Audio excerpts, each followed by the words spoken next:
Aya boss, mambo vipi? Eric nigarukiye sasa muri Eric Entertainment, tubazaniye n'uturirimbo sasa.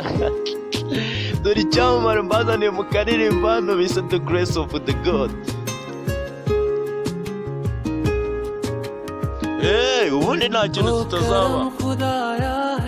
Ati kubw'urukundo rw'Imana cyangwa se kubw'icyubahiro cy'Imana, ati nicyo cyatumye mpura nawe, ati kuva nagupfiramo mukunzi wanjye,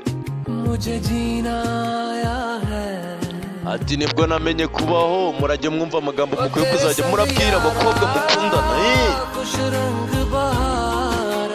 Ati umugozi w'amabara, ati wajoro we uri ry'ubusazi, ati kuko uri gushayininga,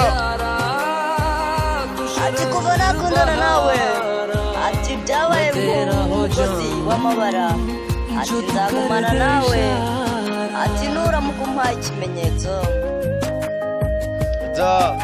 Umusore byageze aho disi ajya kuri mission asiga umukobwa. Ubundi nka cyamugisha cyo nta nubwo kiba gitekereza.